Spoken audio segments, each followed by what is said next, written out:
Assalamualaikum warahmatullahi wabarakatuh. Alhamdulillahirrahmanirrahim. Wala aqibatu lil muttaqin wala udwana illa 'alal zalimin. Wassalatu wassalamu ala Muhammad wa ala alihi wa sahbihi ajma'in wa ba'd. Jamaah Masjid Aqobah 1 rahimakumullah.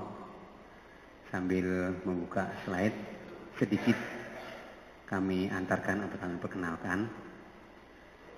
Nanti secara lebih lengkap beliau akan memperkenalkan tersendiri ya. Sekedar ngantarkan aja. Beliau ini Ustadz Awi Cheng Ho. Nanti nama aslinya saya tidak hafal, beliau akan nyebutnya ya. Melalang buana secara spiritual dan fisiknya begitu, secara rohaniah. Mu'alaf dari agama Buddha, asli Cina di Medan. Istrinya tadi juga ikut, saya lupa namanya, kalau nggak salah disebutnya dari Portugal gitu, asli dari Protestan. Sekarang sekeluarga sudah kembali ke fitrahnya, ke Islam. Beliau sudah melalang buana, lebih cerita beliau dari lebih dari 300 kabupaten dan kota se-Indonesia, bahkan ke luar negeri untuk berdakwah.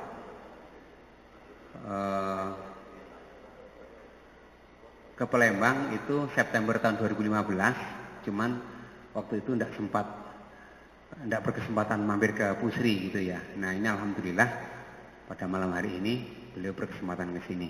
Nanti secara lebih lengkap beliau akan bercerita ya, waktunya mungkin sekitar berapa Ustaz? 1 jam ya Pak Jirahim, 1 jam ya. Nanti kalau ada yang mau ditanyakan juga dipersilakan begitu. Demikian saja sekilas info tentang beliau. Nasrul minallah. Wassalamualaikum warahmatullahi wabarakatuh.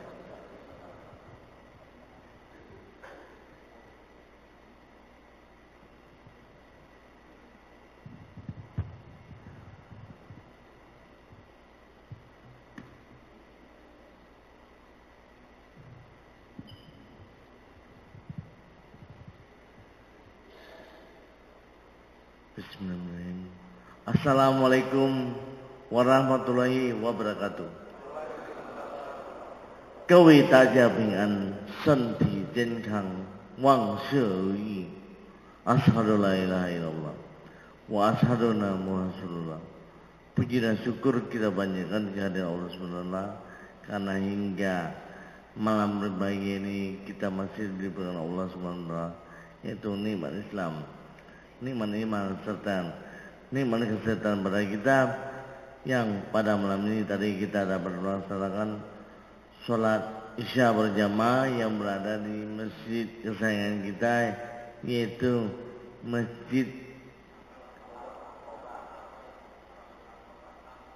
Al-Aqobah yang berada di Pusri, Pupuk Sriwijaya, Palembang. Jadi kalau saya di pabrik pupuk mungkin ini yang kedua, karena sebelumnya saya waktu di Aceh saya ceramah dan nginap di PIM Pupuk Iskandar Muda. Selain daripada itu waktu saya keliling Aceh, di situ saya juga dakwah di PT Arun dan Pupuk ASEAN. Kan dulu sempat Pupuk ASEAN terbesar karena pada saat zaman Soeharto. Jadi saya ini adalah mualaf yang sekarang dalam rangka safari dakwah keliling Indonesia. Dulunya saya begini, saya naik sepeda motor keliling 28 provinsi, lebih 300 kabupaten kota, bahkan mungkin lebih daripada 1000 masjid atau tempat yang saya sudah dakwah. Sumatera, Jawa, Kalimantan, Sulawesi, Bali, Madura, bahkan sampai Malaysia dan Brunei Darussalam. Ini waktu saya ke Malaysia, yaitu Malaysia Timur. Saya dari Kuching, Bintulu, Miri, kemudian masuk lagi ke Brunei Darussalam. Pada saat ini saya Ramadan di jalan dan Lebaran saya adalah di Brunei Darussalam. Jadi Ramadan saya sudah beberapa kali di luar negeri. Di Cina sekali, di Brunei sekali, kemudian di Aceh sekali, di Kalimantan Timur sekali, di Sumatera Utara, pokoknya keluar dari Medan. Sudah 5-6 kali di luar kota Medan, di luar keluarga. Insya Allah kalau boleh tahun ini janganlah. Saya ini dalam rangka safari dakwah untuk pulang ke Medan. Jadi pulang Medan ini jangan pulang begitu saja. Kalau dulu saya tukang jalan-jalan. Nama lengkap saya adalah Imdim Chow Chinui, Ibrahim Musa Daud Isa Muhammad Chow Chinui. Jadi nama saya adalah Wi. Wi itu apa? Kalau orang Cina panggilnya Wi Awi, Meng Ameng, Ho Aho. Nah, jadi kalau ada bla bla bla ada Liong Aliong. Jadi begitulah panggilan untuk orang Cina. Jadi karena nama saya ada Wi, saya dipanggil dengan Awi. Karena hobi saya adalah berkeliling, bersepeda motor. Sebelum Islam saya sudah keliling dari Medan sampai Manado, dari Banda Aceh sampai ke Bitung, Banda Aceh sampai ke Bali. Itu saya keliling, tapi nggak ada manfaat. Saya hanya keliling doang, hanya keliling tanpa artinya. Setelah saya Islam, saya beberapa kali diajak oleh teman-teman di Medan untuk dakwah. Jadi ada yang ngundang lah, ngundang dakwah, bahkan ngundang sampai Pulau Jawa. Karena saya diundang sampai Pulau Jawa, saya berpikir, bukankah agama saya ini mengatakan balighani walau ayat, sampaikanlah walaupun satu ayat. Nah, karena saya teringat ini adalah kewajiban. Bukankah saya berdakwah itu adalah sampaikan satu ayat? Kenapa saya harus menunggu orang memanggil saya, mengundang saya, baru saya datang dakwah? Akhirnya saya menggunakan hobi saya berkeliling, naik sepeda motor. Saya gabungkan kesenangan dunia dengan kebahagiaan akhirat. Kesenangan dunia adalah bersepeda motor atau traveling. Kalau orang bilang biker, kan gitu. Ada di luar negeri ada yang baik mobil, ada yang baik motor. Saya baik motor. Nah, saya gabungkan kesenangan saya yaitu biker keliling dengan kebahagiaan akhirat, yaitu dakwah. Akhirnya saya ambil sepeda motor, saya keliling Indonesia. Saya lakukan yang disebut dengan ngamen dakwah. Jadi saya ini ngamen, Pak. Saya tidak diundang kan. Saya datang ke kota Palembang untuk apa? Untuk mau ngamen dakwah, mau membagi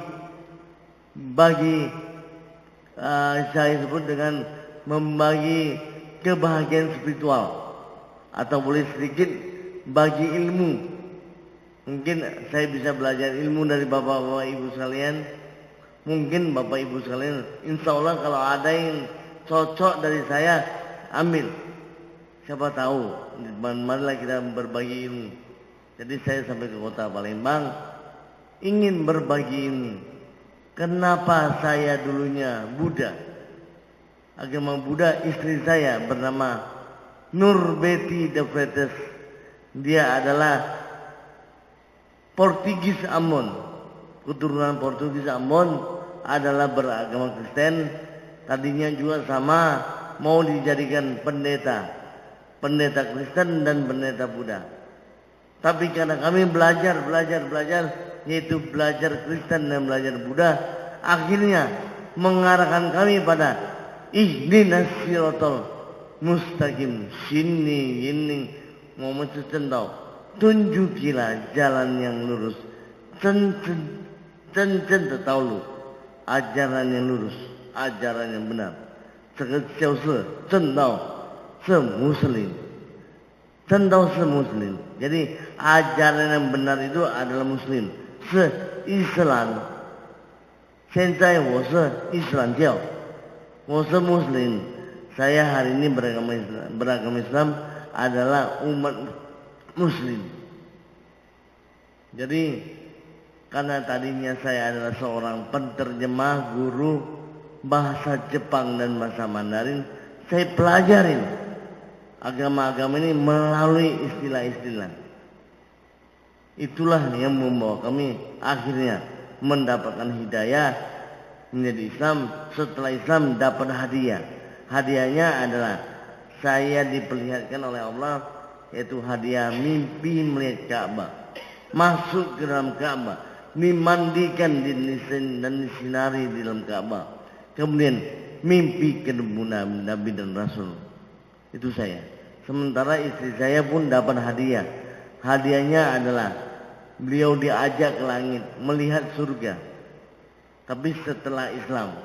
Jadi setelah kami Islam, kami dapat hadiah. Hadiahnya adalah hadiah yang tidak pernah dua kali, hanya satu kali. Tapi sebelumnya kami menjemput yang namanya hidayah. Hidayah itu harus dicari, harus dijemput. Sedangkan hadiah itu adalah yang datang. Jadi jangan katakan hidayah. Jadi saya punya mimpi itu bukan hidayah, tapi itu hadiah. Jadi beginilah sedikit mukadimah tentang diri saya, yang mana kami ini adalah Buddha, istri ada Kristen. Hari ini Islam yang mau berbagi pengalaman pada Bapak Ibu sekalian. Kira-kira boleh kita berbagi, Pak? Jadi dalam hal ini dalam dakwah saya ini ada dua model. Pertama adalah monolog.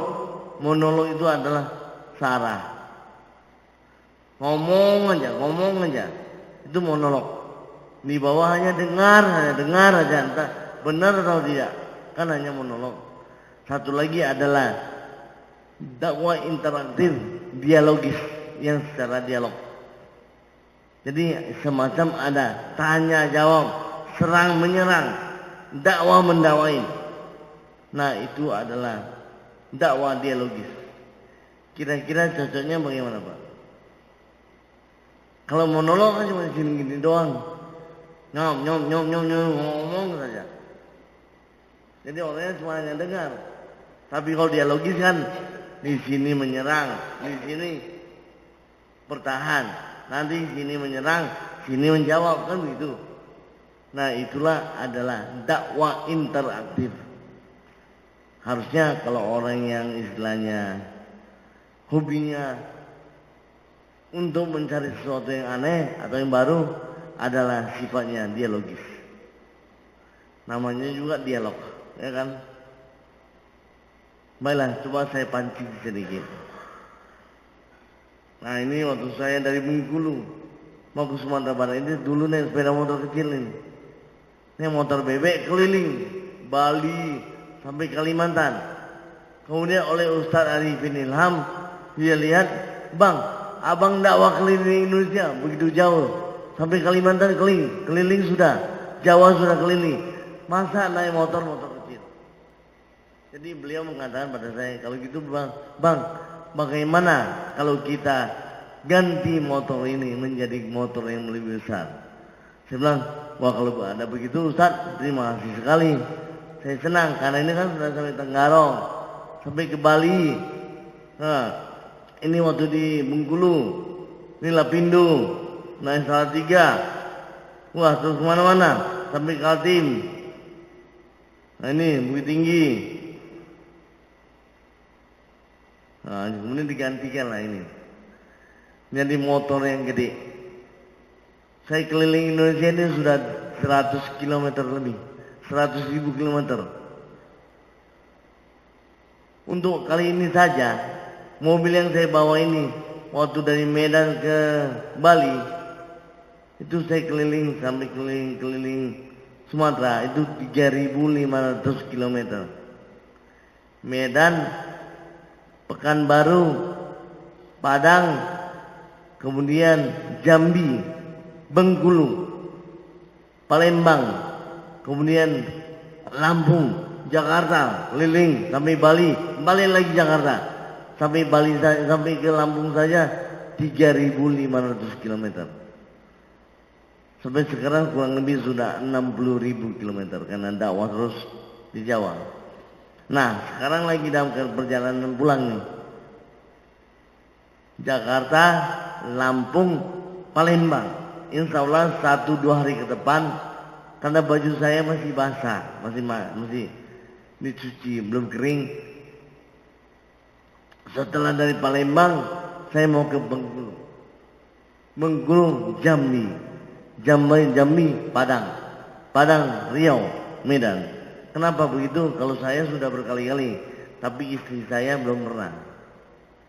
Jadi dia mau sekalian lihat, sekalian dakwah. Jadi nanti ini keliling. Padahal saya ini sudah 2 kali kena stroke. Stroke saya pertama 6 tahun yang lalu masih naik motor kecil. Begitu 3 bulan selesai, saya naik motor besar, keliling sampai ke Kalimantan. Ini saya dalam keadaan kena stroke pertama. Ini sudah kena stroke pertama. Sudah keliling, masih keliling. Nah, tahun 2014 saya lewat Palembang sampai ke Jawa Barat. Di sana saya kena stroke kedua. Stroke kedua saya habis. Tak bisa bicara. Tangan kaki tak bisa bergerak. Saya betul-betul habis. Yang namanya habis bagaimana? Tangan tak bisa diangkat, jari pun tak mau goyang. Saya hanya berdoa, ya Allah Tuhanku, bila dakwah saya selama ini salah, saya ikhlas dan rela ya Allah. Saya dihentikan dari dakwah. Bila perlu, sayanya dihentikan. Tapi kalau bila dakwah saya ini benar, saya mohon padamu ya Allah, percepatlah kesembuhan saya. Karena masih banyak saudara-saudara saya di Kalimantan, Sulawesi, Jawa, Sumatera, dan masih banyak tempat yang belum pernah mendengar dakwah saya. Saya mohon padamu ya Allah, percepatlah kesembuhan saya. 3 minggu jari saya bergerak. Tadinya tidak bergerak, bicara pun tidak bisa. Sekarang alhamdulillah sudah bisa ngomong, walaupun hanya sekitar 90%. Kau tadi, gitu. Asal ada telepon, kasih istri ngomong. Saya tak bisa bicara lagi, lidah sudah keluh, jari sudah narik, urat sudah narik. Jadi 3 minggu bergerak, saya lawan, saya yang bisa bantu yang tidak bisa. Goyang-goyang sampai akhirnya goyang sendiri.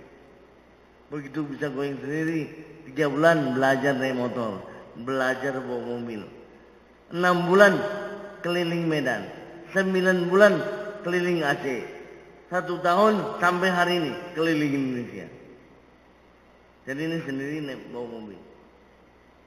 Maka saya yakin kalau kita melaksanakan yang benar, Allah pasti akan memberikan kebaikan buat kita sesuai dengan apa yang kita inginkan. Asal saja yang kita inginkan ini tidak keluar daripada koridor agama yang ditentukan. Maka alhamdulillah hari ini saya bisa bertemu dengan Bapak Ibu sekalian untuk tukar pikiran. Inilah dia. Jadi begini, seandainya hari ini si Awi Tinghu ini belum beragama Islam, keagamlah. Kalau saya buka ini, saya tidak pakai ini. Kalau hanya begini saja, saya ini orang apa? Orang Cina kan? Agamanya apa? Kalau di luar nggak tahu. Sudah pasti saya beragama Buddha atau Kristen, ya kan? Kan belum kenal. Kalau lihat begini, jangan lihat ke bawah, wah gini aja. Nggak ada jenggotnya, apalagi ini nggak ada hitamnya. Kalau hitamnya pun paling-paling, kejedut itu, ya kan? Nah, mungkin ini orang Cina yang tidaknya kejedut tadi, jadi hitam. Kalaulah hari ini saya Awi Tinghu belum beragama Islam, berarti saya dalam keadaan apa? Non-muslim atau kafir, ya kan? Nah, tempat orang kafir sama orang Islam di akhirat, tempatnya sama nggak? Lain, sudah pasti lain lah. Kalau sempat sama, ngapain ada agama, betul nggak? Orang Islam tak Islam, tempatnya sama. Tempatnya semua ke surga. Ngapain kita beragama, ya Pak? Logika itu. Ya, kan gitu. Nah, kalau saya tidak Islam berarti saya nanti di akhirat akan masuk neraka. Sementara yang Islam akan menuju ke surga. Maka apabila itu terjadi, saya akan menjadi orang pertama yang akan menghalangi perjalanan Bapak Ibu sekalian yang akan menuju surga. Sebab saya seperti ini, orang-orang kafir yang lain, mereka tidak rela melihat kita orang Islam yang akan menuju surga. Mereka yang mereka lihat, mereka kenal, ditangkap tangan kita, kakinya dipegang. Jangan kau pergi, jangan kau tinggalkan saya, kan begitu. Kenapa kau tidak mendakwakan agama yang benar ini pada saya? Sewaktu dulu kita pernah jumpa di dunia, yaitu di kota Palembang atau di mana, kan begitu Pak? Mereka akan protes pada kita. Kenapa kamu tidak dakwakan pada saya agama yang benar ini pada saya? Bukankah agama kamu ada mengajarkan sampaikanlah walaupun satu ayat? Kenapa saya tidak didakwakan? Kan begitu. Dan juga untuk mendakwakan ini harus dengan cara sopan, arif dan bijaksana. Tidak boleh ada paksaan dalam agama. Betul nggak Pak? Boleh nggak kita paksa? Masuk Islam kau. Kalau kau nggak masuk Islam, kutumbuk kau, kubunuh kau, kuceluri kau. Boleh? Nggak boleh. Harus dengan adab, dengan sopan, kan begitu. Nah, jadi anggaplah ini sekarang dalam rangka silaturahmi dakwah yang mana mendakwakan teman Ahok, saudara Ahok, kan begitu, yang masih belum beragama Islam. Anggaplah di hadapan Bapak Ibu sekalian ini adalah orang yang belum Islam, tapi dia adalah orang yang beragama. Apakah dia beragama Buddha atau beragama Kristen? Dan dia orang yang taat. Dia orang yang taat, dia orang yang pintar, dia orang yang baik, dia pun orang yang kaya. Coba.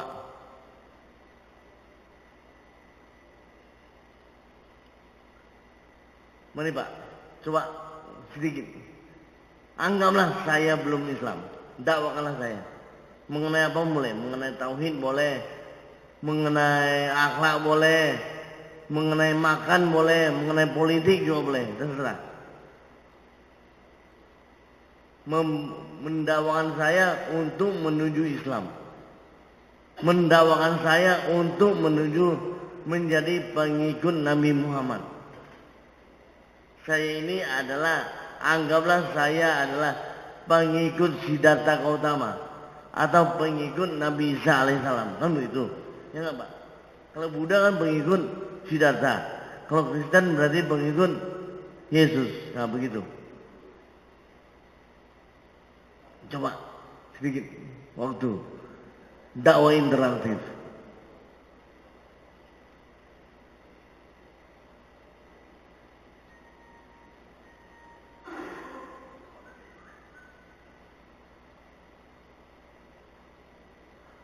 Nah bagus, nah begini, saya akan dakwakan Anda kan belum Islam, ya.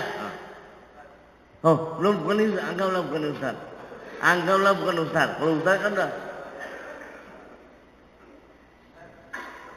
Iya, boleh, engkau atau adik kan gitu kan, atau mas. Iya boleh. Oke, terima kasih.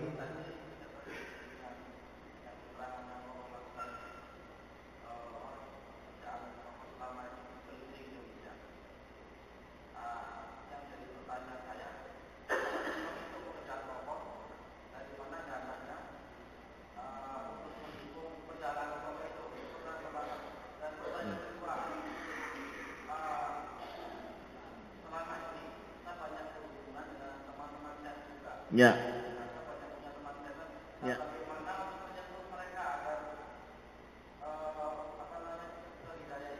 Nah inilah dakwah saya. Ini yang dakwakan saya, bukan saya yang sampaikan. Coba Pak sampaikan ini.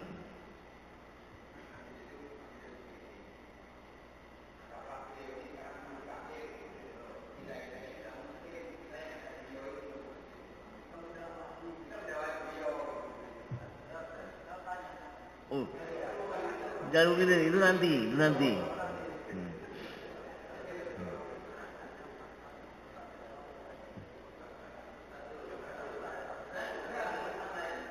Kan beliau sudah, jadi mari kita. Nah, ini bukan, Mas, oke. Ya, ya Pak. Ini pengalaman saya. Ya Pak. Jadi di tempat saya itu ada anak napi, orang Cino. Yuk. Orang Cino. Ya sama dengan saya, Kang No. Nah, Kang Jo. Saya tanya, kamu orang bilang, Ya. ya Pak. Kalau orang Cina biasanya kamu bilang, oh bukan Pak saya kan. Ya kan saya bukan Cina, saya bukan Buddha. Nah, Saya agama, saya Kristen. oh iya, Kenapa kamu masuk? Kristen. Kristen. Nah, Kalau orang Cina modern kan agamanya Kristen. nah, Langsung saya jawab. oh, Sebetulnya, kalau kamu mau yang benar itu adalah agama Islam. mau lebih modern lagi ya? Itu yang Nah, modern itu adalah agama Islam. Karena agama Kristen itu sudah di belakang agama Islam. Saya sampaikan yang mendaftar aja, kan? Yang standar. Kenapa Pak katanya agama Islam? Masa kamu nggak tahu? Sekarang kan orang tahu banyak Islam.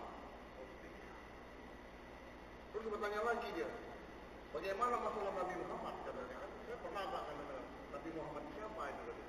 Itulah Nabi yang namanya sebelum orang Islam sudah ada di Lauh Mahfuz sana namanya. Sebelum Nabi Muhammad dilahirkan, namanya sudah disantikan dengan nama Allah. Saya bilang itu kan. Artinya agama ini, agama Islam ini agama yang sama. Sampai di Lauh Mahfuz sama. Apa Pak Lauh Mahfuz katanya? Saya sampaikan, itulah di tempatnya Allah di situ. Nah itu saya sampaikan. Akhirnya dia berpikir, besok dia bertanya lagi. Nah sampai sekarang tidak masuk lagi dia anak itu. Nah bagaimana untuk dakwah yang sebetulnya kepada orang-orang seperti itu? oh itu nanti, itu nanti. Nah, kalau itu nanti, tapi yang kemarinnya. Kalau gitu saya balas lagi Pak. Bapak mengatakan Nabi Muhammad Nabi yang terakhir Pak. Betul Pak? Iya. Kalau Bapak mengatakan Nabi Muhammad Nabi terakhir, berarti Bapak mengatakan Nabi saya Nabi Isa atau Siddhartha Gautama bukan Nabi terakhir, begitu Pak? Kan jadi begitu. Kan konteksnya seperti ini. Kalau kita mengatakan Nabi Muhammad Nabi terakhir, berarti menyatakan juga pada Nabi Isa bukan Nabi yang terakhir. Kan begitu? Atau Nabi sebelumnya juga bukan Nabi yang terakhir. Betul nggak? Ya kan? Nah sekarang saya mau tanya, dari mana Bapak bisa mengatakan, membuktikan bahwasanya Nabi saya Nabi Isa bukan Nabi yang terakhir, atau Nabi saya Nabi Siddhartha Gautama bukan Nabi yang terakhir? Bagaimana Bapak bisa buktikan? Kan ini namanya dialog nih. Saya diserang, kan saya harus menangkis. Saya yang jawab lagi. Ya dong. Jadi kita cerita sampai Nabi Ibrahim aja ya. Oh saya nggak kenal Pak. Ya kan? Hah? Ya Nabi Isa. Tapi kan dari Nabi Ibrahim. Oh saya nggak kenal Nabi Ibrahim. Nah kan itu. Kan ini sampai kan namanya konteks yang tidak terlalu jauh. Nah coba. Karena Nabi Isa itu sebetulnya dengan Nabi Muhammad adalah satu nenek. Oh satu nenek moyang lah ya berarti ya. Dari Nabi Ibrahim sebetulnya. Oh itu. Tapi kalau Siddhartha tidak ada hubungan. Oh ya begitu Pak ya. Nah nanti ini bahas ini. Kalau gitu saya mau tanya lagi. Pak, kalau tidak salah Pak, Tuhan telah menurunkan Nabi di muka bumi ini sebanyak 128.000. Rasul 313. Nabi dan Rasul adalah yang wajib kita imani adalah 25. Yang utama adalah 5. Nah kalau begitu Pak, kira-kira kita orang Asia, jumlah penduduk dunia ada kurang lebih 7 miliar. Penduduk Asia ini sudah kurang lebih 4 miliar. Setengah penduduk dunia lebih daripada setengah penduduk dunia ada di Asia. Kira-kira Allah itu adil nggak kalau di Asia dua negara yang begitu besar, Cina dan India, lebih daripada 2 miliar, Allah tidak menurunkan Nabi dan Rasul? Bukankah di kitab ada mengatakan? Nah, sebenarnya ini bukan saya jawab harusnya, karena kan saya memposisikan diri adalah sebagai Kristen atau Buddha. Bukankah di kitab Tuhan Anda mengatakan telah kami turunkan setiap umat adalah Nabi dan Rasul beserta kitab-kitabnya. Maka Siddhartha Gautama itu adalah Nabi dan Rasul yang Allah turunkan di Asia. Termasuk lagi Konghucu, Mengse, dan kitab di dunia ada 10. Tapi yang wajib kita imani itu 4. Tambah 1 suhuf. Nah, jadi itu sebenarnya sudah melebar. Tapi kesana dulu aja. Bagaimana Bapak bisa membuktikan bahwasanya Nabi saya Nabi Isa, bukan Nabi yang terakhir? Nah, itu aja dulu dah. Anggaplah saya dari Kristen, ajak Islam. Ini mana? Nah, kalaulah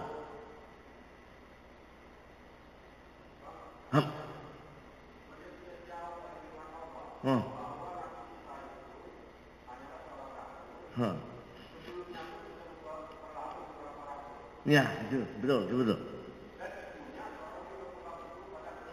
Benar, siap.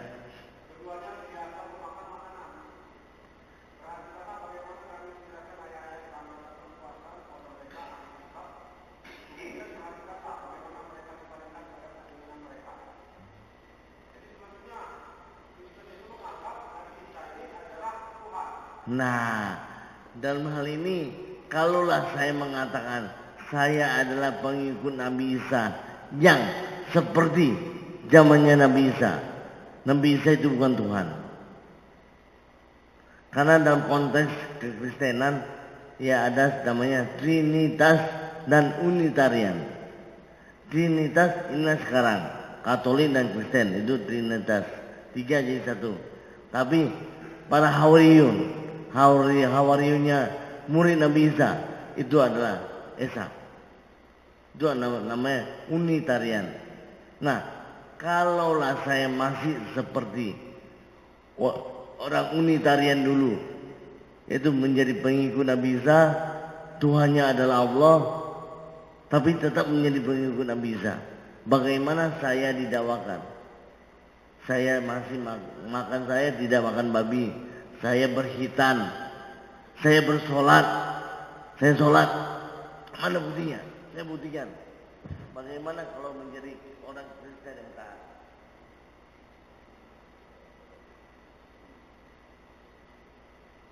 Jadi dalam hal ini sambil terus dakwah. Kenapa saya hari ini?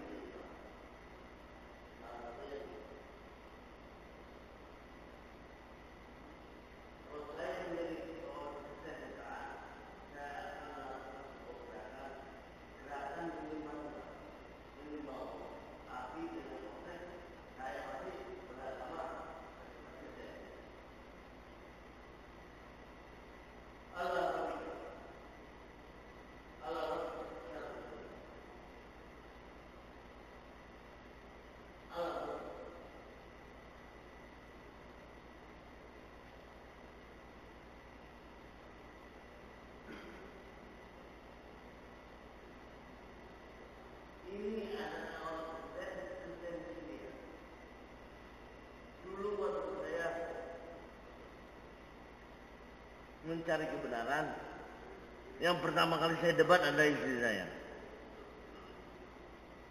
Saya katakan,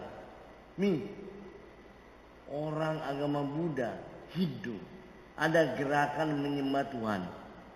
Gerakan menyembah Tuhannya bagaimana? Juga kepalanya harus tunduk. Sama dengan Islam. Hanya bedanya orang Hindu, orang Buddha waktu menyembah di depan ada apa? Patung. Karena gerakannya begini.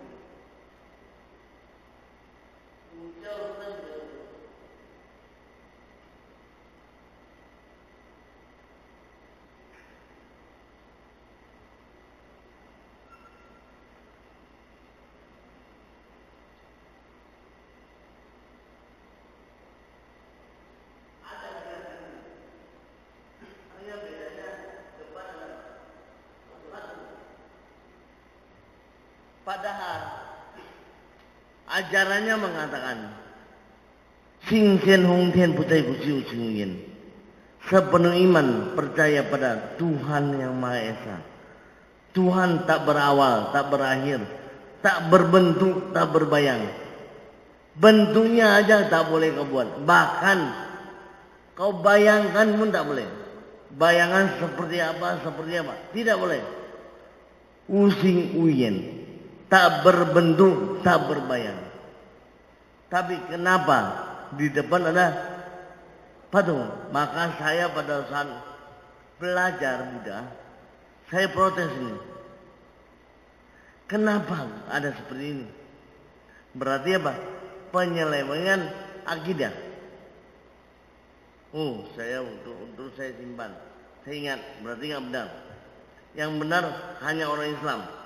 Karena dia waktu sholat di depan tidak ada apa-apa. Yang muda saya tanya, Mi, bagaimana yang Kristen? Mi, kenapa kita Kristen nggak ada? Cari, subhanallah, ternyata ada. Yang disebut dengan Kristen Syria. Pernah nggak Pak melihat Kristen Syria? Silakan buka di internet. Kristen Ortodoks Syria melaksanakan seperti itu. Dan saya tanya lagi, sebenarnya agama mana yang mudah? Islam yang mudah atau Kristen yang mudah? Kita orang Islam pasti mengatakan agama Islam adalah agama yang mudah. Betul nggak Pak? Karena Allah mengatakan Islam adalah agama mudah. Islam adalah agama sempurna. Islam adalah agama yang murah dan dapat dikerjakan sampai akhir zaman. Itu adalah pernyataan Allah. Tapi kenyataan yang dimasalahkan, waktu saya tanya begini tak bisa dijawab. Di mana bukti kemudahan? Kalau coba saya sedikit mancing, Pak, kenapa Bapak nggak ikut saya Pak? Kalau Bapak ikut saya Pak, Bapak sholat sehari semalam kan 5 kali, betul nggak Pak? Kalau Bapak ikut saya ke gereja seminggu sekali, betul nggak? Nah, kalaulah kita menggunakan akal, kita berpikir seminggu sekali dengan seminggu 35 kali, kan gitu? Mana yang lebih mudah? Kan tidak mungkin 35 kali lebih mudah daripada 1 kali, betul nggak? Berarti ada kesalahan. Tapi nggak bisa jawab. Begitu jawab apa? Karena iman kami kerjakan. Oh, tak boleh gitu dong. Iman dan ilmu harus jalan. Orang beriman harus berilmu. Orang berilmu harus beriman. Kalau tidak, seperti orang Yahudi atau orang Nasrani. Satu orang Yahudi kan berilmu tak beriman. Sementara orang Nasrani beriman tapi tak berilmu. Kan begitu. Kita orang Islam tak boleh beriman dan berilmu, atau sebaliknya. Maka saya cek, sebenarnya orang Kristen kalau dia mau melakukan gerakan ini sehari semalam itu berapa kali? Saya cek, subhanallah. Ternyata kalau dia betul-betul menjadi orang yang taat, orang yang kafah, dia kerjakan gerakan ini jam 6 pagi, 9 pagi, 12 siang, 3 sore, 6 sore, 9 malam, terakhir jam 12:30 malam. Berapa kali? 7. Mana yang lebih mudah? 7 dibanding 5. Dan kita coba ingat lagi kembali pada masa Isra dan Mi'raj. Bukankah para ustadz kalau menjelaskan Isra Mi'raj menceritakan bahwasanya umat Nabi Musa sholatnya sehari semalam berapa kali?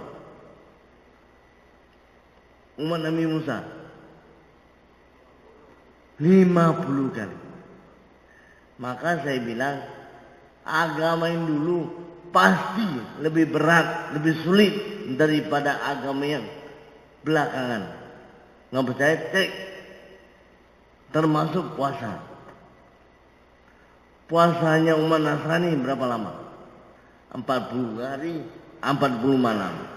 Sekarang puasanya kita umat Islam berapa hari? 1 bulan 29 atau 30 hari saja, betul gak? Malamnya mesti bisa makan, betul kan? Dia tidak, 40 hari, 40 malam.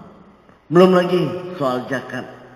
Zakat umat Islam 2,5%. Dia 10%. Orang Cina bagaimana? Orang Buddha. Kalau betul-betul dia orang Buddha, 30%. Belum lagi soal apa? Gerakan menyembah. Kalau bisa sehari semalam 1000 rakaat. Patah pinggang. Ya, 1000 rakaat. Bahkan ada yang mengatakan kalau boleh 5000 kali. Dan Bapak Ibu pernah lihat nggak kalau di Tibet? Ini Ustaz belum pernah saya tunjukkan. Kalau di Tibet,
terus kita bertanya lagi, yang menciptakan alam semesta ini, langit, bumi, matahari, bulan, bintang, gajah, manusia, semua isinya, termasuk tumbuh-tumbuhan, hewan-hewan, bahkan yang menciptakan setan dan iblis. Siapa yang menciptakan? Allah kan? Jumlah Tuhannya berapa? 1 atau 2? 1 kan? Kan? Kalau gitu Tuhannya alam semesta ini sama, Tuhan manusia dengan Tuhan setan sama enggak? Kalau Tuhannya sama, ajarannya sama atau enggak? Nah, jadi bagaimana kita mendakwakan orang lain? Ajakkan dulu pada dia pemahaman Tuhan itu 1 atau 5. Tuhan kita sama enggak? Bapak Kristen, dia Buddha, saya Islam. Tuhan kita sama enggak? Kalau kita bilang tidak sama, akhirnya lakum dinukum walidin. Orang belum apa-apa sudah lakum dinukum walidin. Dakwakan dia dengan cara benar. Sebenarnya Tuhan kita sama. Kalau Tuhan kita sama, maka ajarannya pun harus sama. Boleh nggak makan babi? Tidak boleh. Nah, maka gimana kita buktikan? Kepada Kristen, anggaplah saya Kristen, dakwakan saya pada Kristen, dakwakan saya orang Kristen. Nah, ini yang saya kerjakan pada orang lain, pada orang Jepang yang dari Buddha saya ajak, Yang Kristen juga saya ajak. Bagaimana caranya? Saya buka kitabnya. Di dalam kitab Kristen, Imamat 11, 7 dan 8. Sekarang gak usah susah lagi. Sekarang panggil Mr. Google. Ya nggak Pak? Kan dengan ini udah panik kita kan. Bentar aja Mr. Google udah bisa hadir. Tik, tik, tik, tik. Mr. Google hadir. Buka Alkitab Indonesia, Imamat 11, 7 dan 8. Di sana ada ayat mengatakan, dan lagi babi, walaupun kukunya terbelah dua, tapi dia tidak mau membiak. Haram dia bagimu. Jangan engkau makan dagingnya, dan jangan engkau pegang akan bangkainya, sebab haram bagimu. Maka mulai saat itu istri saya tidak lagi makan babi. Kenapa? Ayatnya mengatakan tidak boleh makan babi.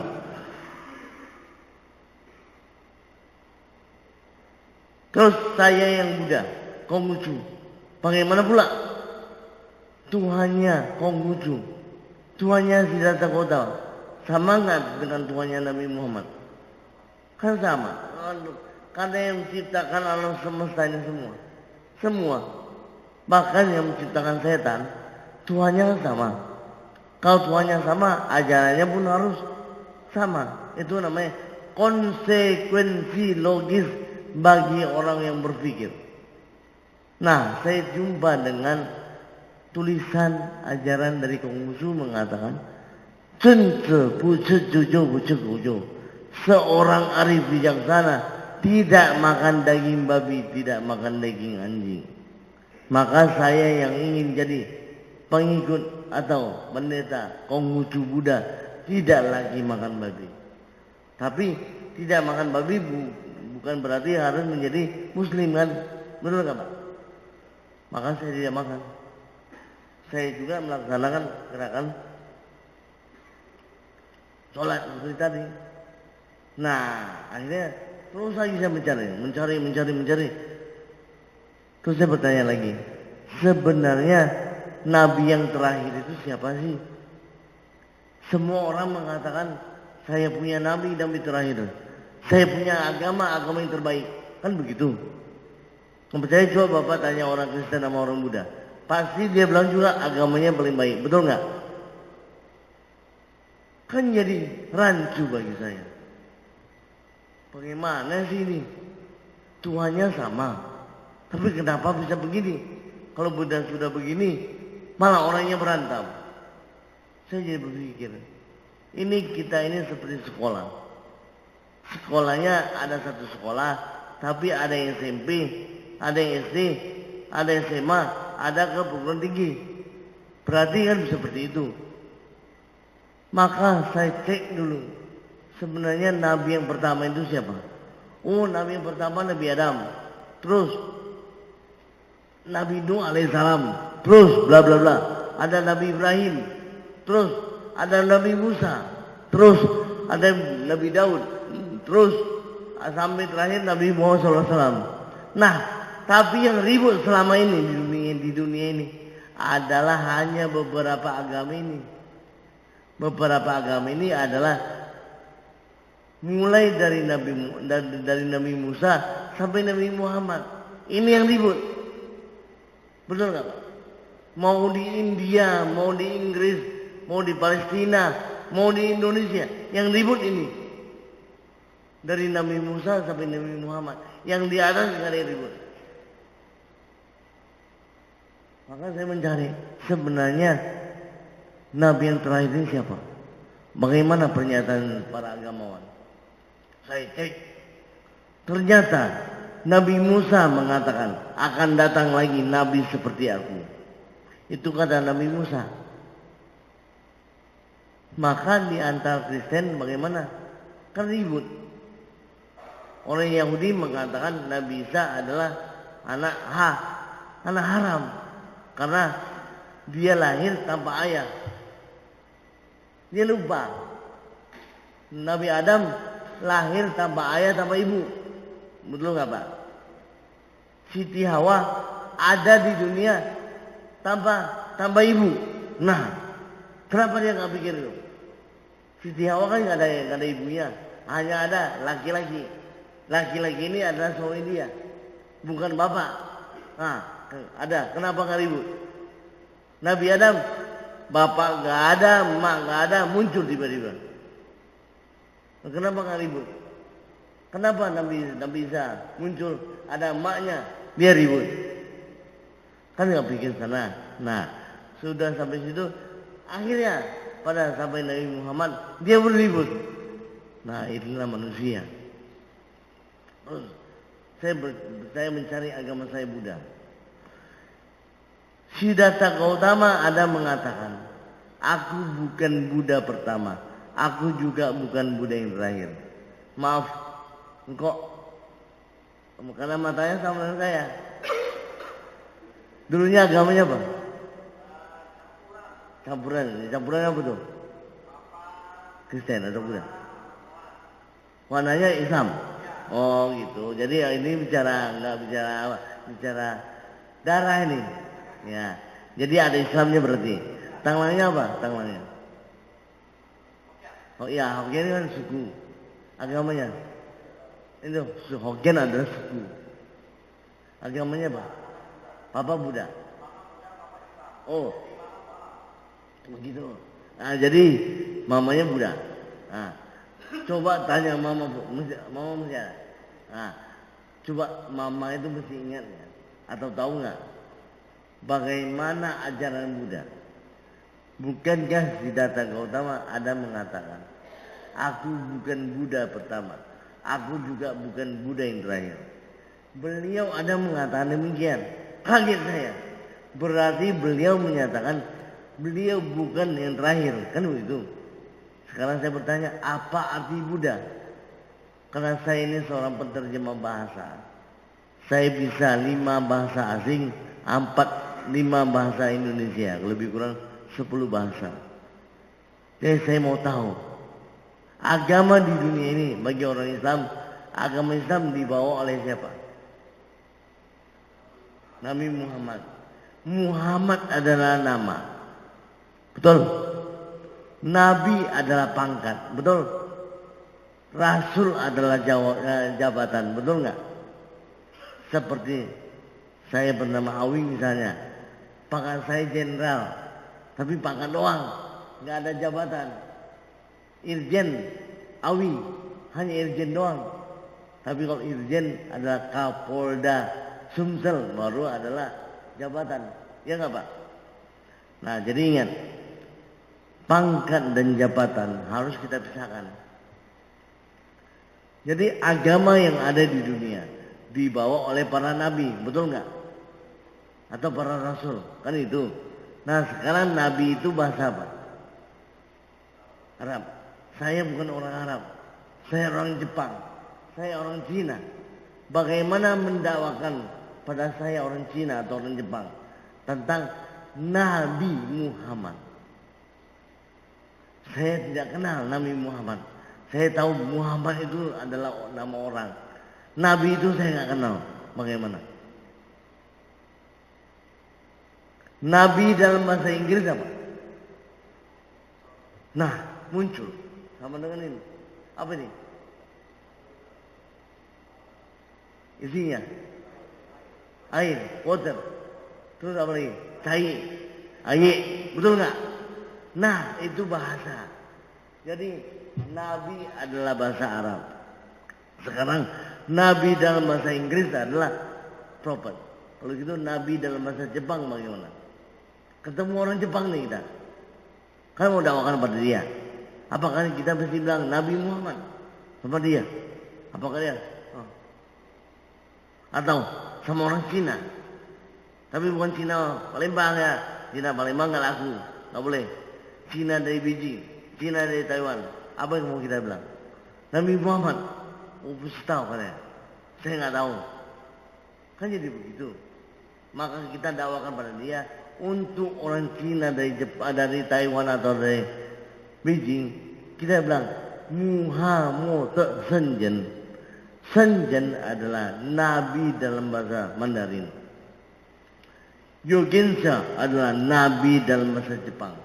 Prophet adalah nabi dalam bahasa Inggris. Kalau gitu di India bagaimana pula ini?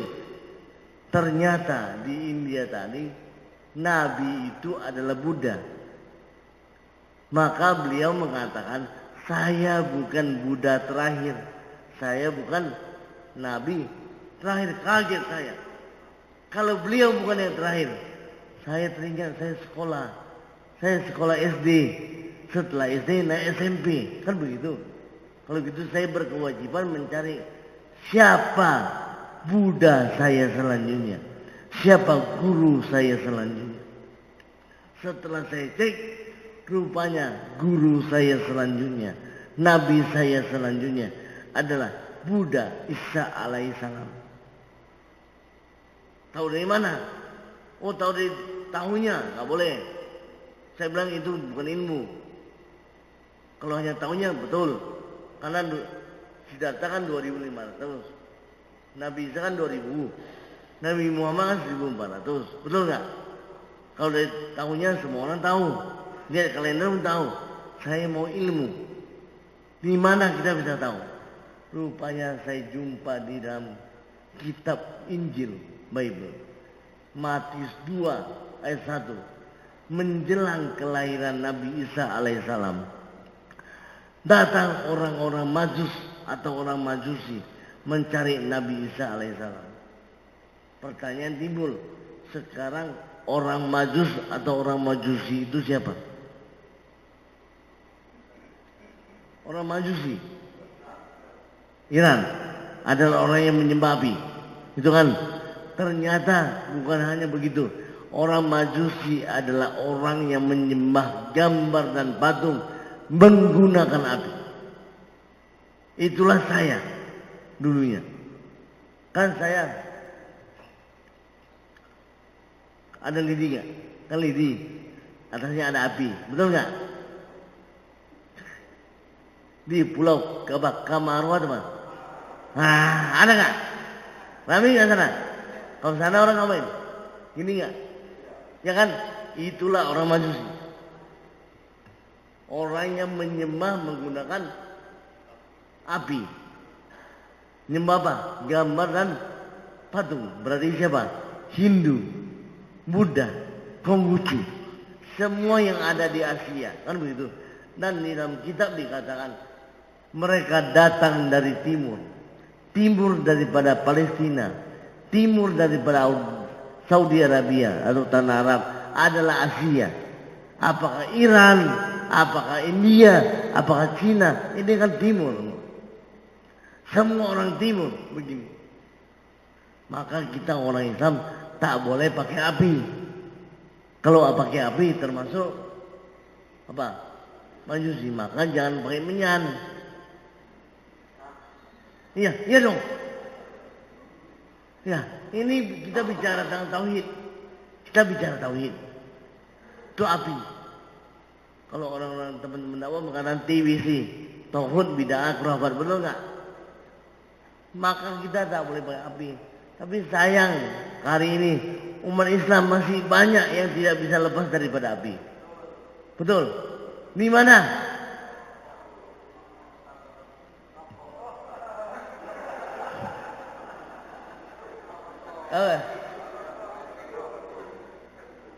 Ini apa? Api ya? Nama aja Pak. Kalau gitu, kalau ketemu besok ketemu udah apa? Maju. Karena Majusi kan menggunakan api. Nah, orang Buddha kan paling sehari semalam 3 kali. Pagi, siang, malam. Kalau kita sehari semalam berapa kali? Berapa kali nih? Nggak tahu lagi. 1 bungkus berapa biji? Wah, udah 12 kali lagi. Nah, beginilah mengenai Majusi. Nah, berarti saya menjadi Kristen. Kan saya pindah pada Kristen. Pertanyaan timbul lagi. Apakah Nabi Isa alaihissalam adalah Nabi yang terakhir? Bukan. Tahu dari mana? Tahu dari kitabnya. Jangan pakai kitab kita. Karena dia belum Islam. Dakwakanlah dia dengan kitabnya. Silakan buka di dalam kitabnya Yohanes 16 ayat 7 sampai 15.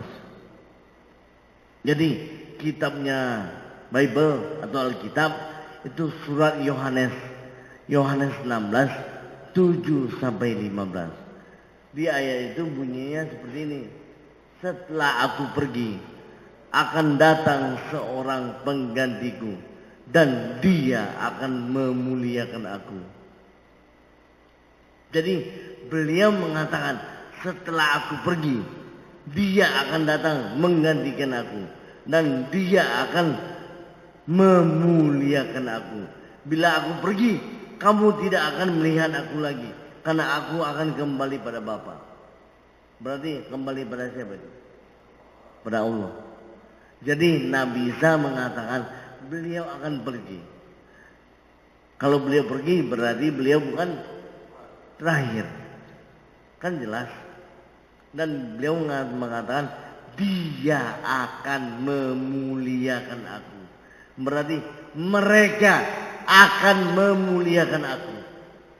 Kalau begitu, di dunia ada dua kelompok. Satu kelompok memuliakan Nabi Isa. Kan begitu. Sementara satu kelompok lagi akan menghina Nabi Isa. Satu yang memuliakan berarti satu menghina. Kan begitu. Nah sekarang saya bertanya. Dulu saya mencari. Dalam ajaran Islam, Nabi Isa itu diapain? Diangkat, diselamatkan. Yang di kemudian hari akan diturunkan. Membawa 3 perkara. Satu tugas utama adalah membunuh Dajjal. Sekarang dalam ajaran mereka, Kristen atau Nasrani, Nabi Isa diapain? Ditangkap, disiksa. Akhirnya nauzubillah min dzalik, disalib. Pada saat disalibkan, pakai baju enggak? Pakai celana enggak? Tidak. Maka orang Kristen Protestan, Martin Luther dan kawan-kawan, pada saat memprotes, dia protes masalah ini. Maka orang Kristen Protestan, dia punya salib, tapi salibnya tidak punya gambar. Sementara orang Katolik ada salib pakai gambar. Kenapa? Karena itu sangat menghina. Berarti dalam ayat itu menceritakan bahwasanya nanti akan datang yang memuliakan Nabi Isa sekaligus menggantikan posisi Nabi Isa. Dan beliau tidak bukan adalah Nabi Muhammad sallallahu alaihi wasallam. Setelah saya mengetahui ini, kaget saya. Berarti Nabi Muhammad adalah nabi terakhir.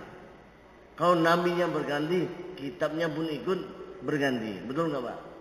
Makanya Taurat, Zabur, Injil, Quran jelas.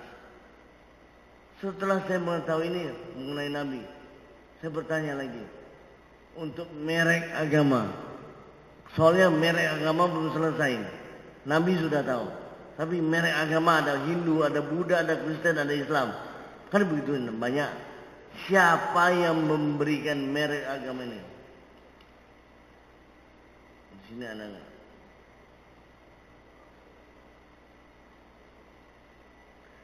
Ini orang Jepang yang masuk Islam. Saya mendaukan Islam melalui bahasa Jepang. Jadi begini, saya berpikir manusia punya nama, namanya ada di KTP. Barang punya merek, mereknya harus terdaftar. Kalau mereknya tidak terdaftar, tak boleh dijual. Betul nggak Pak? Seperti misalnya minumannya mereknya ABC atau XYZ.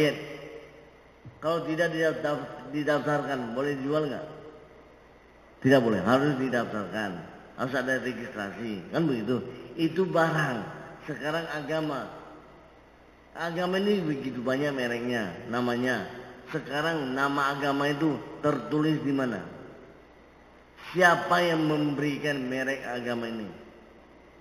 Seperti contoh kita Islam, yang memberikan nama Islam pada kita, siapa yang memberikan?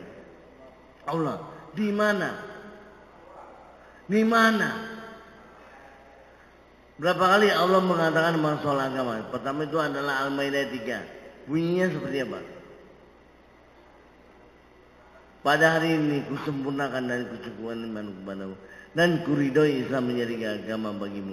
Berapa kali Tuhan mengatakan agama Islam pada kita manusia? Berapa kali? Apakah hanya satu kali? Mana lagi? Di mana? Ya, surah apa? Surah lupa. Baik, Allah mengatakan agama Islam pada kita ada di Quran dalam surat Al-Imran ayat 19, Al-Imran ayat 85, dan Al-Maidah ayat 3. Hanya agama Islam yang diterima di sisi Allah. Barang siapa mencari agama di luar Islam, agamanya ditolak. Saya kaget mendengar ini. Saya beranggapan begini, saya berasumsi begini, kalau nanti di akhirat saya dipanggil, "Wih, sini kau, siap, apakah mau Kristen?" Keluar, kan ditolak. Atau, "Wih, sini kau, apakah mau Buddha?" Pinggir, kan tolak. Kalau dipanggil lagi, "Wih, sini kau, apakah mau Islam?" Silakan masuk. Barang siapa mencari agama di luar Islam, agamanya ditolak, tidak diterima, kan begitu. Dan terakhir adalah pada hari ini kusempurnakan dan kucukupkan imanku padamu dan kuridhoi Islam menjadi agama bagimu. Kaget saya. Sementara yang lain mau Kristen, mau Buddha, mau apapun tidak terdaftar di dalam kitabnya. Tidak ada Tuhan mengatakan agama kamu yang benar adalah Buddha, agama yang sempurna ini adalah Kristen. Enggak ada. Semua tidak ada. Ternyata hanya Islamlah adalah agama yang sempurna dan agama yang terdaftar, agama yang legal, agama yang resmi, seperti itu. Yang lain tidak. Setelah ini saya bertanya terakhir. Ini adalah pertanyaan saya terakhir buat diri saya waktu saya mencari kebenaran. Ada tidak nenek moyang saya orang Cina beragama Islam di atas 1000 tahun? Karena Islam sudah ada 1400 tahun.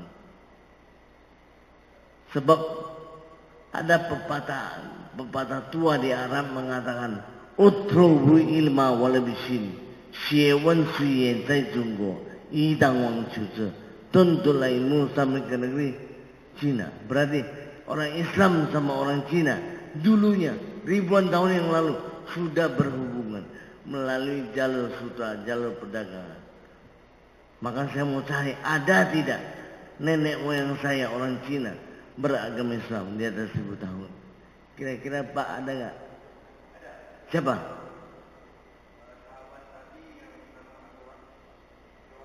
Itu pergi ke Cina. Dia bukan orang Cina.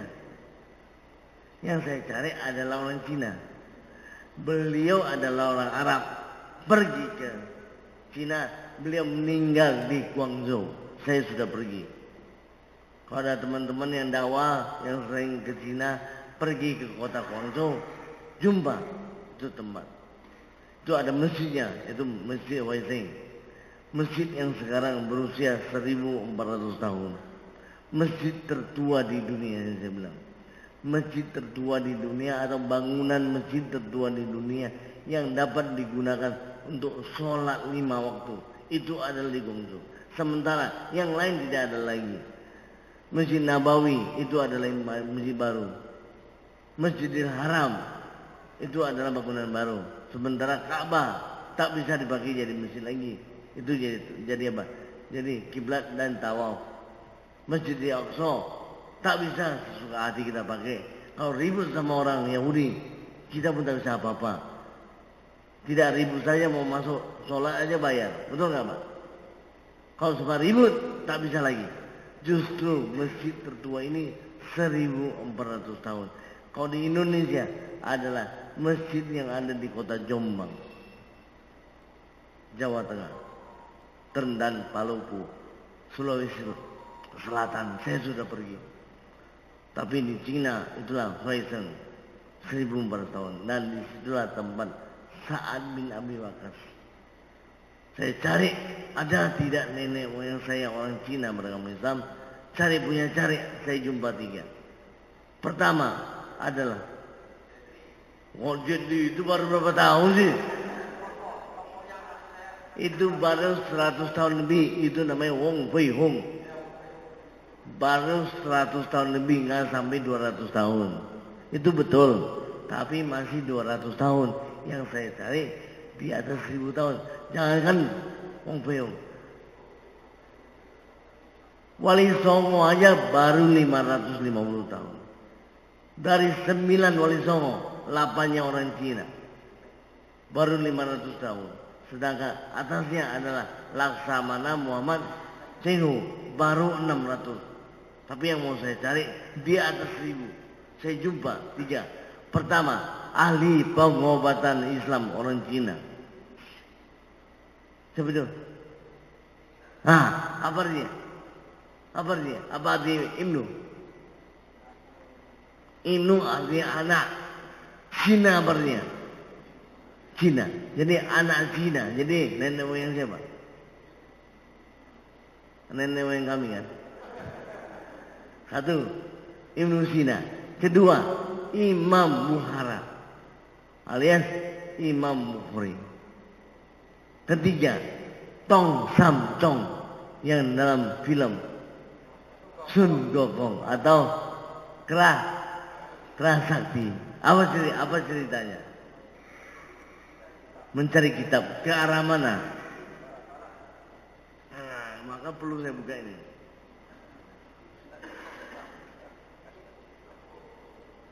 Coba.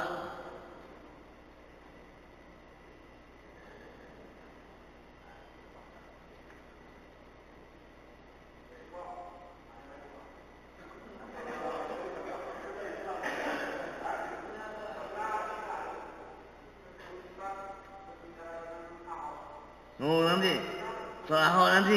Bentar, jangan keluar lagi.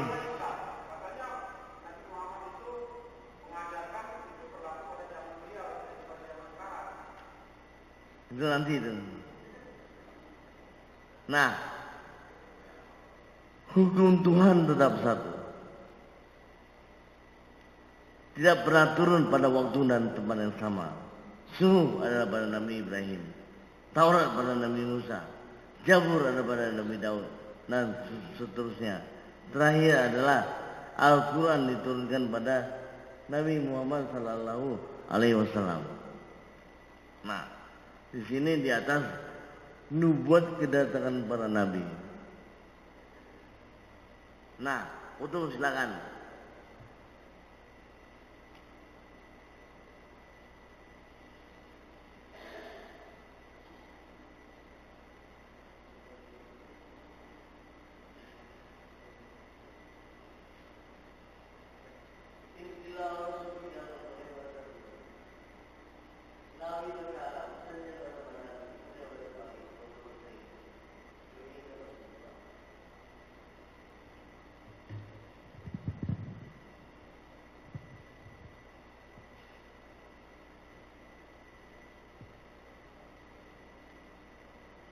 Awalnya adalah seperti ini.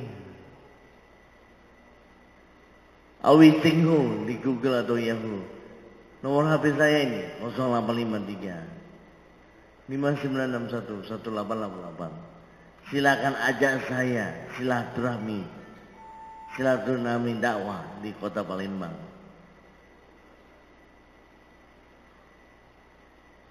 Wei semo wo hui Islam. Mengapa saya kembali pada Islam? Agama Islam kalau diterjemahkan dalam bahasa Cina adalah He Ping An Te Tao, adalah ajaran keselamatan atau ajaran damai. Betul nggak Pak? Ajaran ini kan membawa keselamatan dan damai, ya kan? Nah, sampaikan pada orang Cina. Oh, berarti ini adalah agama yang baik, bukan agama kekerasan. Tapi jelaskan sedikit demi sedikit, satu demi satu.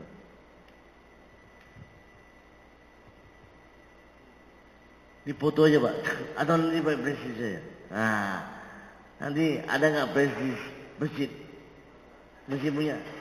Ya, nanti sampaikanlah walaupun satu ayat. Sekarang nggak lagi. Sampaikanlah walaupun satu prestis. Sekarang lagi nggak. Sekarang nggak satu ayat lagi. Sudah satu prestis. Kalau satu ayat sudah selama sedikit, ya kan. Jadi ini 9 langkah menuju Islam. Ini dia. Nilai-nilai universal ajaran para nabi. Semua nabi dan rasul mengajarkan 2 hal. Pertama tentang tauhid, kedua tentang akhlak. Tidak ada satu nabi pun atau rasul pun mengajarkan di luar ini. Semua sama. Semua begitu. Ya Pak. Semua nabi mengajarkan tauhid, ya kan? Semua nabi juga mengajarkan tentang akhlak, berbuat baik, ya kan?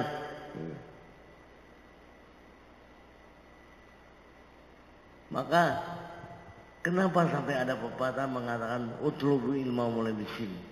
Karena di sana diajarkan xiao ti zhong xin li yi lin se, berbakti, peduli, jujur, dipercaya, sopan, setia, hidup sederhana dan rasa malu.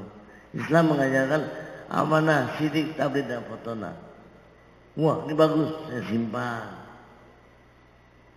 Satu demi satu saya pelajari.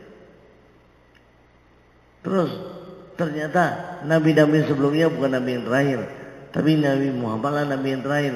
Tapi mana buktinya? Ya seperti ini. Ya, dasar ajaran para nabi tidak boleh makan daging babi, anjing dan segala macam. Yang tadi kan yang Kristen Imam 11, 7 dan 8 tak boleh makan babi. Terus hukum Tuhan tetap satu, tidak pernah turun pada waktu dan tempat yang sama. Suruh pada Nabi Ibrahim. Padahal pada masa Nabi Ibrahim ada nggak nabi lain? Ada. Nabi apa? Semasa dengan Nabi Ibrahim adalah Nabi Lut. Tapi kenapa Nabi Lut nggak dapat apa-apa?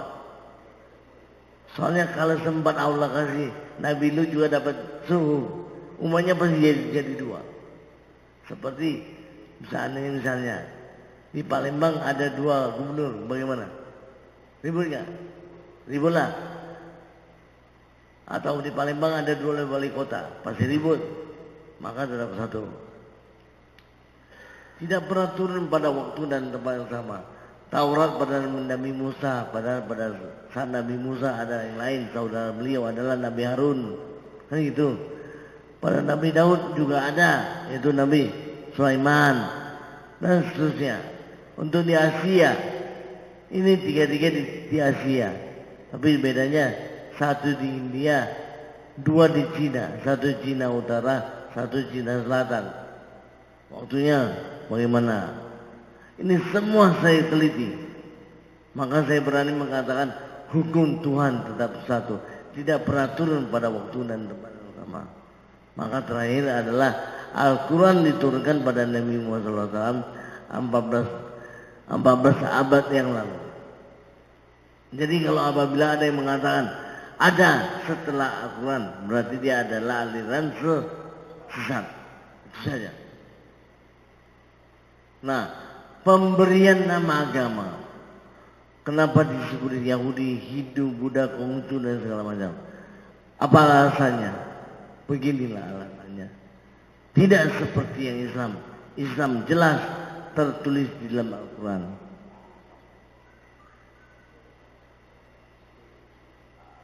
Nah itu ini semua. Nah beginilah semua. Makanya saya bilang ini semua gak benar nih. Karena pemberian nama agama tidak berdasar, tidak ada alasan. Hanya Islam yang jelas, yang ada di dalam kitab sucinya Al-Quran. Yang lain tidak ada. Terus, Wali Songo. Nih, 8 Wali Songo orang Cina. Terus, kenapa saya mengatakan Tong Sam Chong adalah mencari kitab Al-Quran? Sekarang pertama kita lihat. Perjalanan mencari kitab suci ke Arab atau tanah Arab terjadi tahun 627 Masehi. Al-Quran turun ke muka bumi adalah tahun 611 sampai 634 Masehi. Nah ini adalah sejarah. tak bisa diganggu-gugat. Nah, kita barengi dengan peta. Beliau pergi dari Cina ke arah barat. Barat negeri Cina adalah semua hari ini beragama Islam, kecuali adalah Israel. Ya kan? Semuanya hari ini kan Islam. Pakistan, nih Afghanistan, ini semua Islam. Pergi ke barat melalui jalur sutra. Jadi yang Bapak tadi bilang, mana Mas tadi bilang ada yang Sa'ad bin Abi Waqqas, kan ada. Nah sekarang Sa'ad bin Abi Waqqas dia punya makamnya ada di Guangzhou. Setelah saya mengetahui ini, akhirnya tidak ada lagi alasan buat saya untuk tidak menerima kebenaran ini. Akhirnya saya di dalam kamar sendirian pada satu malam mengatakan, ya Allah Tuhanku, agama yang benar adalah agama Islam. Nabi terakhir adalah Nabi Muhammad SAW. Kitab terakhir adalah kitab Al-Quran. Maka ya Allah Tuhanku, aku akan mengucapkan asyhadu la ilaha illallah wa asyhadu anna rasulullah. Setelah saya mengucap syahadat sendirian, saya bersyahadat tidak ada orang. Istri saya tidur, saya bersyahadat sendirian. Setelah saya bersyahadat sendirian, saya tidur. Pada saat saya tidur, Allah memberikan saya hadiah.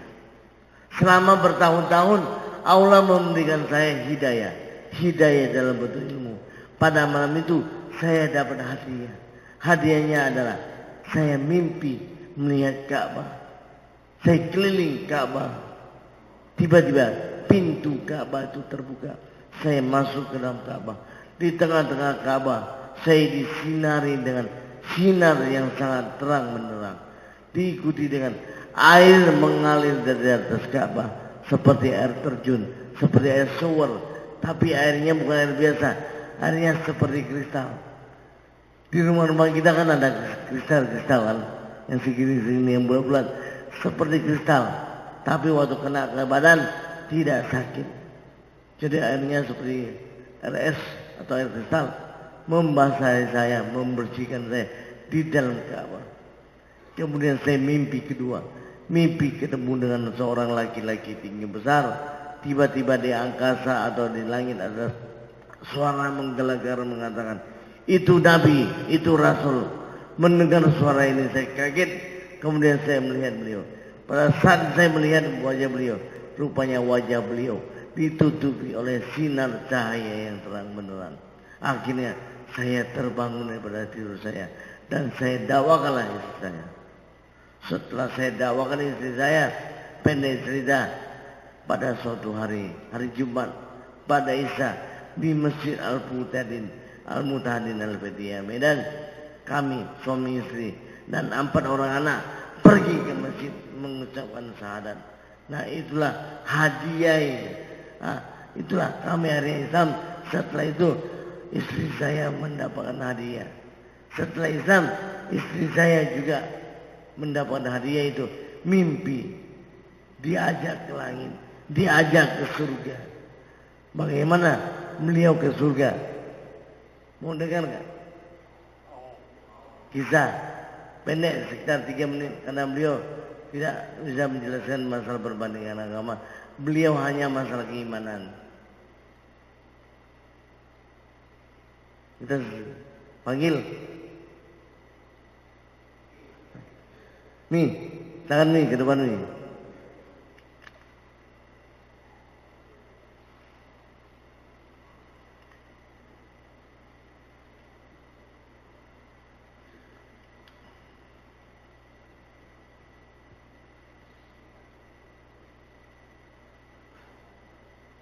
Nanti cuma beliau sedikit aja paling 3 menit ya menceritakan hadiah setelah Islam dan sedikit sebelum Islam.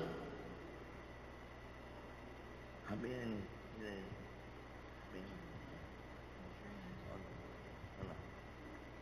Assalamualaikum warahmatullahi wabarakatuh.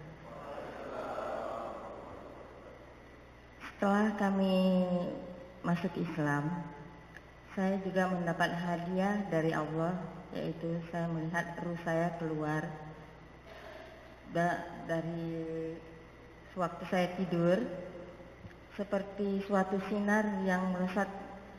Pertama tempat yang gelap, akhirnya tempat terang benderang. Saya dalam hati saya berkata, saya ini ada di mana? Saya bilang. Tiba-tiba suara itu bilang, kau ada di surga. Jadi saya bilang lagi, kalau ini surga, bumi mana? Saya bilang gitu. Dan itu dia bilang lagi, kau lihatlah ke bawah.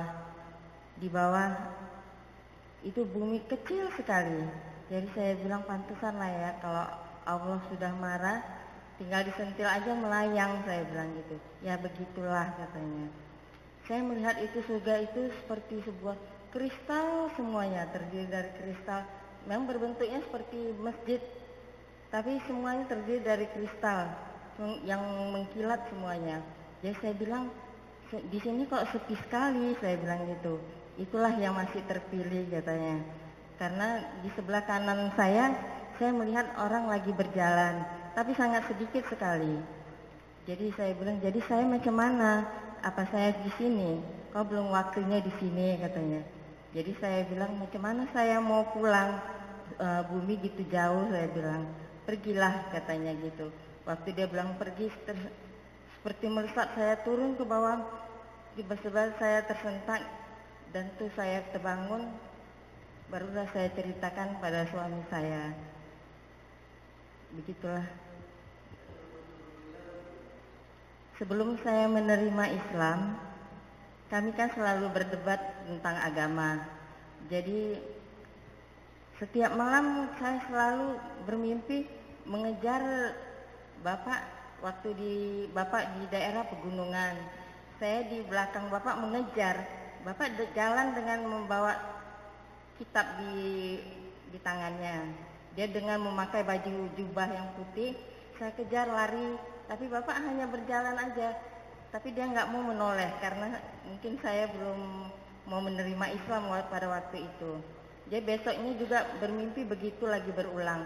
Masuk gua, keluar gua itu gelap. Tapi karena Bapak memakai jubah putih jadi terang. Tapi saya selalu mengejar-ngejar Bapak gitu dari belakang. Tapi selalu tidak mendapat.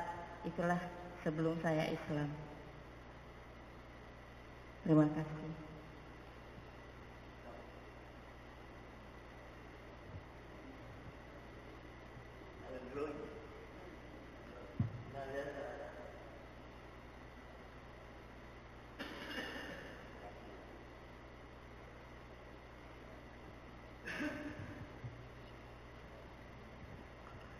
Jadi begitulah bagaimana perjalanan anak manusia yang dari Buddha menuju Islam dan Kristen menuju Islam. Jadi awalnya istri dia terima, mendebat terus, makanya dia diperlihatkan. Dia mimpi mengejar saya terus, padahal saya jalan, tapi nggak dapat. Sekaligus juga menunjukkan nanti sayanya yang mungkin jalan terus ya sekarang ini. Kan sekarang lagi jalan nih. Jalan dari kota demi kota, kampung demi kampung. Ya jalan terus lah. Di gunung kan gitu. Nah itu sebuah, saya bilang bagi kami ada sebuah itibar pelajaran bahwasanya begitulah kira manusia.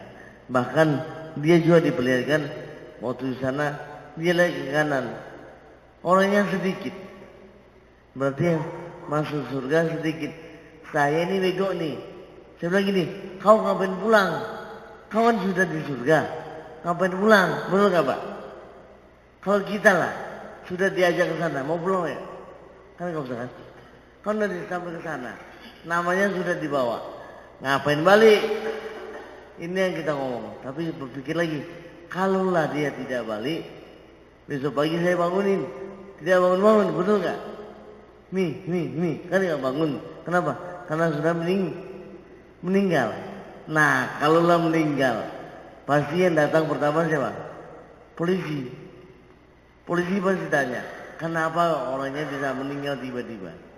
Tanya kanan kiri tetangga, Tetangga bilang, oh orang itu beda agama, satu Buddha, satu Kristen, tapi karena yang suaminya Buddha sudah menerima Islam, tapi belum sadar kan itu. Istrinya belum mau, kan pasti polisi curiga nggak? Pasti curiga, waduh ini pasti dibunuhnya ini, mungkin diracuninya, kan begitu. Namanya juga alibi. Makanya mungkin kalau itu terjadi, pertama saya tidurnya di mana? Di dalam sel. Dia enak sudah ke surga, tapi kita pun tidak tahu ke mana ceritanya. Pokoknya pagi-pagi bangunin, tak bangun. Tapi Allah bangunkan, inilah itibar buat kita semua. Sebuah pelajaran, bagaimana di dalam agama ada pelajaran bagi manusia. Seperti Firaun yang tetap tidak dibuat rusak agar menjadi itibar bagi kita manusia. Jadi demikianlah Bapak Ibu sekalian kisah perjalanan kami yang hari ini semua satu keluarga kami, suami istri dan anak-anak 4 orang menjadi muslim. Setelah 4 bulan Islam, istri saya hamil. Maka sekian bulan kemudian alias 1 tahun setelah Islam, istri saya melahirkan anak. Itulah anak kami yang kelima. Jadi anak kami itu 5, 4-nya mualaf. Kan itu, 4 mualaf. 1 yang terakhir bukan mualaf lagi, karena lahir sudah dalam keadaan Islam. Jadi anak paling kecil selalu bangga di rumah, mengatakan kalian semua mualaf, kalian semua sudah pernah kena minyak babi, daging babi, saya enggak. Gitu. Kan dia kan tidak mualaf, lahir sudah Islam. Dan kemudian inilah kira-kira mungkin Bapak Ibu bisa mengambil fotonya.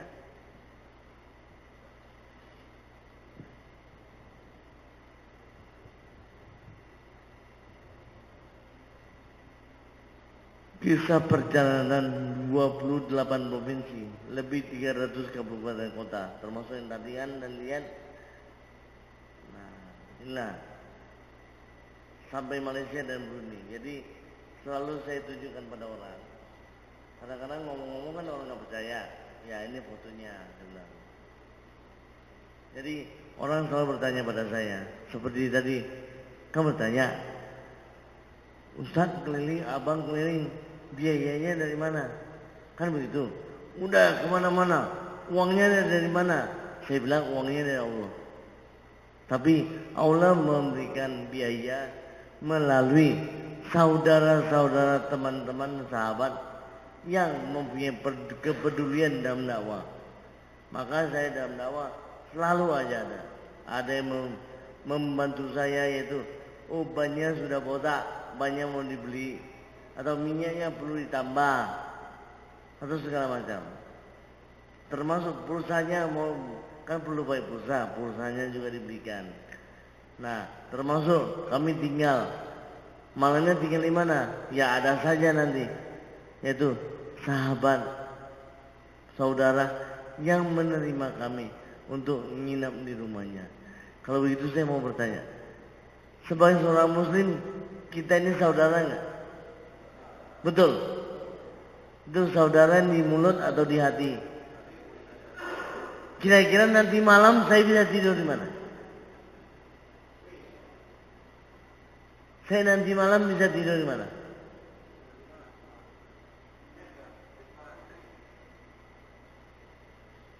Di mana? Saya nanti malam bisa tidur di mana? Wah, subhanallah. Inilah saudara saya. Kalau Wisma Pusri kan berarti masih Quran.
rumah-rumah di Brunei, kendaraan di Brunei. Bahkan saya hampir tidak pernah lihat sepeda motor.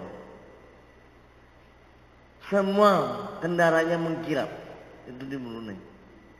Itu tahun 2009 saya keliling ke Brunei. Nah, saya tinggal di mana? Ya di sana. Jadi begitulah saya hari ini keliling Indonesia, terus dakwah, terus pergi dakwah.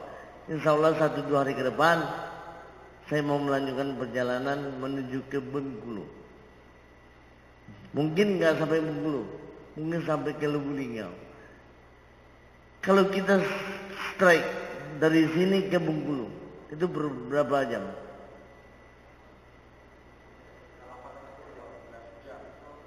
Nah, 12 jam kan tak mungkin dihantam sekaligus. Pasti ambil separuh. Nah, lebih kurang pertama di mana? Mungkin kota yang besar ada Lubuk Linggau ya. Ya mungkin saya nanti 1 atau 2 malam di Lubuk Linggau. Setelah itu baru ke Bengkulu. Nanti di Bengkulu itu mungkin 3-4 hari keluar lagi. Keluar dari ke Lubuk Linggau lagi, baru menuju ke Jambi. Jambi nanti terus ke Muara Bungu atau ke mana? Ke Padang lewat mana itu ya? Pulau Punjung ya? Pulau Punjung ya? Nah, Pulau Punjung. Pulau Punjung, Solok ya. Solok baru ke Padang. Padang nanti ke Riau. Padang Riau, nah Padang Bukit Tinggi, Riau, bukan baru ke Medan. Jadi demikianlah perjalanan kami. Jadi kepada Bapak Ibu sekalian, bila ada yang mau mendukung saya, mau menjadi donatur dukung saya untuk dakwah, saya ucapkan terima kasih. Silahkan taruh sini aja. Kalau ada, kalau enggak apa-apa. Jadi maaf Bapak Ibu sekalian, bila ada kata-kata saya tidak berkenan, saya minta maaf kepada Allah. Saya mohon ampun.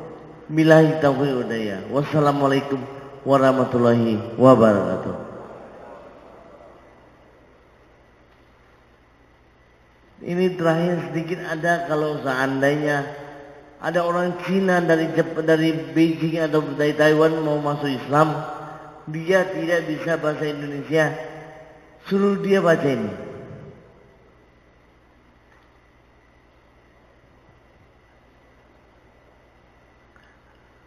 Asahatu ala ilaha illallah wa asahatu anna Muhammad Rasulullah. Ini orang Cina tak bisa tidak bisa membaca huruf Latin dan tak bisa R. Ini masih lebih baik kalau orang Islam, orang Indonesia yang mau masuk Islam, tapi adalah orang bisu dan orang sumbing. Kalau orang mau masuk Islam tapi dia bisu atau sumbing, bagaimana dia sadar? Dia bisu, dia sumbing. Sama ini mana lebih bagus? Ini namanya darurat. Yang penting dia masuk Islam dulu. Ajak dia, arahkan dia bersyahadat dengan sebaik-baiknya. Sedangkan saya sekarang ini aja, oke lah, saya ini kan kena stroke. Mau mengatakan asyhadu la ilaha illallah wa asyhadu anna Muhammad Rasulullah, kan sulit. Betul nggak Pak? Jadi apa tak boleh saya masuk Islam? Seandainya saya ini masih kafir lah, ya Pak, mau syahadat, bagaimana saya bersyahadat? Orang saya kena stroke, lidah apa namanya, kelat atau kelu, bagaimana mau syahadat? Kan ya sulit. Asyhadu la ilaha illallah wa asyhadu anna Muhammad Rasulullah, kan berat, ya kan? Nah, bagaimana? Jadi apa? Oh, nggak boleh Islam. Kamu punya syahadat yang benar. Wah, kapan selesainya? Orang memang lidahnya udah begini. Orang kena stroke, kan repot. Bagaimana pula yang sumbing atau yang bisu? Apakah lebih parah lagi? Nah, jadi oleh karena itu, dia kira-kira saya sudah berapa kali orang Cina saya islamkan, justru teman-teman majelis ulama di Medan mempersilahkan Ustaz lebih ngerti.